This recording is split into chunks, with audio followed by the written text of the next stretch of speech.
आज के इस एनालिसिस में आप सभी का स्वागत है। देखिए, चार्ट्स का एनालिसिस करके ये तो हम बड़ी आसानी से ढूंढ लेते हैं कि किसी ट्रेड में एंट्री कहाँ करनी है, राइट? लेकिन एंट्री के बाद बाहर कब निकलना है, इस पर शायद ही कभी उतना फोकस होता है। तो आज का हमारा ये एनालिसिस इसी क्रिटिकल शिफ्ट पर बात करेगा। परफेक्ट एंट्री ढूंढने से लेकर एग्जिट की कला में पूरी तरह से महारत हासिल करने तक।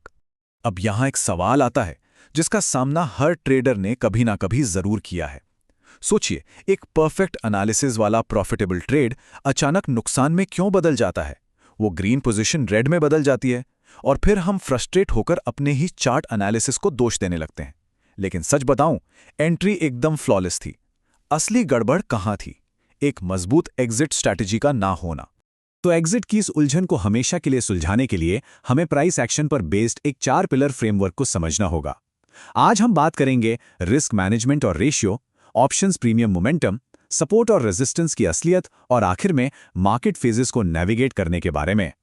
चलिए शुरुआत करते हैं अपने पहले और सबसे इंपॉर्टेंट मैथमेटिकल पिलर से, और वो है रिस्क मैनेजमेंट की एकदम कड़वी सच्चाई। ठीक है, इसे थोड़ा गहराई से समझते हैं। अक्सर हम चार्ट्स पर डबल बॉटम जैसा कोई पैटर्न देखकर एक मजबूत सपोर्ट एरिया पर लॉन्ग ट्रेड में एंट्री तो ले लेते हैं, लेकिन असली परेशानी तब शुरू होती है जब स्टॉप लॉस के बराबर ही प्रॉफिट टारगेट सेट कर दिया जाता है। इसे 1:1 का रिस्क टू रिवॉर्ड रेशो कहते हैं, और सच कहूं तो ये मार्केट में किया गया सबसे बड़ा सेल्फ सैबोटाज है। एक ऐसी गलती जो आपके जीते हुए ट्रेड को भी लंबे समय में हार में बदल कर रख देती है। अब आप सोच रहे होंगे कि आखिर कैसे? तो इस नंबर 51 को देखिए। अगर आप 1:1 का रेशियो इस्तेमाल करते हैं तो मार्केट में सिर्फ सरवाइव करने के लिए आपको 100 में से कम 51 ट्रेड्स जीतने ही होंगे। और मजे की बात यह है कि आंकड़ा तब का है जब कोई एक्स्ट्रा खर्च ना हो। जैसे ही आप इसमें ब्रोकरेज चार्जेस और एसटीटी यानी सिक्योरिटी ट्रांजैक्शन टैक्स जोड़ते हैं, तो ये 51 का आंकड़ा मैथमेटिकली फेलियर की एक पक्की गारंटी बन जाता है। वहीं दूसरी ओर अगर हम प्योर लॉजिक की बात करें तो 1:2 के रिस्क टू रिवॉर्ड रेशियो के साथ पूरी की पूरी गणित ही बदल जाती है। ध्यान दीजिए, अब प्रॉफिटेबल बने रहने के लिए 100 में से सिर्फ 34 सफल ट्रेड्स की जरूरत होती है। बस 34। ये पहले के मुकाबले काफी ज्यादा प्रैक्टिकल है और सही मायने में लंबे समय तक मार्केट में टिके रहने का यही असली रास्ता है। और ये हमें उस साइकोलॉजिकल ट्रैप की तरफ ले जाता है जिसमें अच्छे अच्छे ट्रेडर्स फंस जाते हैं। होता क्या है, स्क्रीन पर थोड़ा सा प्रॉफिट दिखा नहीं कि मार्केट गिरने के डर से हम उसे तुरंत बुक कर लेते हैं, लेकिन जब पोजीशन लॉस में जारी होती है तो बिना स्टॉप लॉस के बस एक ही उम्मीद में बैठे रहते हैं कि शायद मार्केट पलट जाए। नतीजा क्या होता है? एक सिंगल बड़ा लॉस आपके पिछले कई छोटे प्रॉफिट्स को एक झटके में साफ कर देता है। इसीलिए चार्ट पर एक सख्त स्टॉप लॉस लाइन मार्क करना बहुत जरूरी है। और हाँ, अगर प्राइस टारगेट से पहले सुस्त पड़ने लगे तो अपने स्टॉप लॉस को तुरंत एंट्री पॉइंट पर शिफ्ट कर लें। अब बात करते हैं दूसरे पिलर की, जहां हमारा पूरा फोकस ऑप्शंस प्रीमियम के बिहेवियर पर होगा। तो मोमेंटम का खोना ये एक बेहद क्रिटिकल कॉन्सेप्ट है। देखिए, सिर्फ इंडेक्स के ऊपर जाने का मतलब ये बिल्कुल नहीं है कि ऑप्शन का प्रीमियम भी उसी स्पीड से ऊपर भागेगा। जब इंडेक्स ब्रेकआउट दिखाता है लेकिन प्रीमियम चार्ट में कोई खास हलचल नहीं होती, तो समझ जाइए कि मार्केट में बाइंग प्रेशर की भारी कमी है। और ये एक परफेक्ट एग्जाम्पल है कि बायर्स ट्रैप कैसे होते हैं। इस बैंक निफ्टी डेटा को ही ले लीजिए। दोपहर ठीक 2 बजे इंडेक्स ने एक बड़ी बुलिश कैंडल के साथ एक बहुत ही शानदार ब्रेकआउट दिया। लेकिन रुकिए, उसी समय 53,000 की कॉल ऑप्शन के प्रीमियम में कोई ब्रेकआउट था ही नहीं। वो पूरी तरह से एक रेंज में फंसा हुआ था। और फिर क्या हुआ?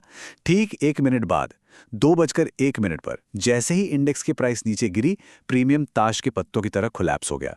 ये एक ऐसा डिस्कनेक्ट है जो अच्छे खासे चलते हुए ट्रेड को पलक झपकते ही लॉस में बदल देता है।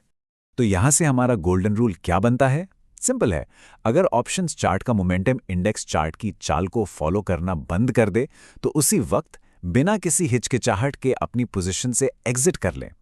ऐसे में उम्मीद लगाकर बैठे रहना केवल और केवल नुकसान को बुलावा देना है।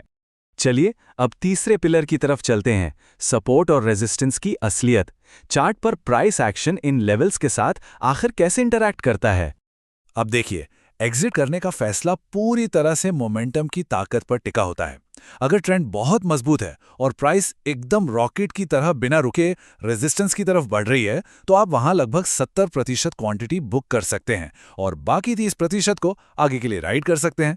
लेकिन अगर रेजिस्टेंस तक पहुंचने से पहले ही प्राइस एक्शन एकदम सुस्त पड़ जाए और बार बार नीचे आने लगे, तो तुरंत पूरी तरह से एग्जिट करना ही समझदारी है। किसी फिक्स्ड लेवल का जिद में इंतजार करना बहुत भारी पड़ सकता है। क्योंकि याद रखिए, एक छोटा प्रॉफिट हमेशा एक बड़े नुकसान से बेहतर होता है। मार्केट से कभी भी कुश्ती लड़ने की कोशिश मत कीजिए, बल्कि उसका जो करंट प्राइस एक्शन और मोमेंटम है ना, बस उसी के साथ साथ फ्लो कीजिए। अब हम आ गए हैं अपने चौथे और आखिरी पिलर पर, मार्केट फेजेस को नेविगेट करना। आइए देखते हैं कि मार्केट की साइकिल कैसे काम करती है। मार्केट कभी भी रैंडमली मूव नहीं करता, यह हमेशा 4 अलग-अलग फेजेस में चलता है। पहला है अक्यूमुलेशन फेज, जहां प्राइस एक रेंज में फंसी रहती है और बड़े इंस्टीट्यूशनल ऑर्डर्स धीरे-धीरे बेड़ होते हैं। इसके बाद आता है मार्कअप फेज, यानी एक क्लियर अपट्रेंड। फिर आता है डिस्ट्रीब्यूशन फेज, जहां बड़े प्लेयर्स प्रॉफिट बुकिंग शुरू करते हैं और एक नया रेजिस्टेंस बनता है। और आखिर में आता है मार्कडाउन फेज, जहां सेलिंग प्रेशर पूरी तरह हावी हो जाता है और प्राइस तेजी से नीचे गिरती है। अब इन फेजेस को नेविगेट करने के लिए स्ट्रैटेजी क्या होनी चाहिए? हमेशा चार्ट पर पिछले डिस्ट्रीब्यूशन जोन्स को पहचानें और उन्हीं के बेसिस पर अपने मैक्सिमम प्रॉफिट टारगेट सेट करें। एक बात हमेशा ध्यान रखें, पिछले रेजिस्टेंस के ठीक नीचे कभी भी लॉन्ग एंट्री लेने की गलती ना करें, क्योंकि वहां से प्राइस के रिवर्स होने के चांसेस बहुत बहुत ज्यादा होते हैं। जैसे ही price in critical reversal areas के पास पहुंचे, समझ जाइए कि वो ट्रेड से बाहर निकलने का सबसे परफेक्ट टाइम है। तो आज के इस डीप एनालिसिस को हम एक बहुत ही क्रिटिकल सवाल के साथ खत्म करेंगे। खुद से पूछिए, क्या आप अपनी एग्जिट स्ट्रैटेजी को सच में उतनी ही अहमियत और डिसिप्लिन दे रहे हैं जितना आप अपनी एंट्री को देते हैं? एक बार अपने खुद के ट्रेडिंग सिस्टम का इवैल्यूएशन जरूर कीजिए। कहीं ऐसा तो नहीं कि सिर्फ एंट्री के थ्रिल में आप अपनी कैपिटल को बचाने वाले सबसे जरूरी हिस्से यानी सही एग्जिट को इग्नोर कर रहे हैं? इस पर गहराई से जरूर विचार कीजिएगा।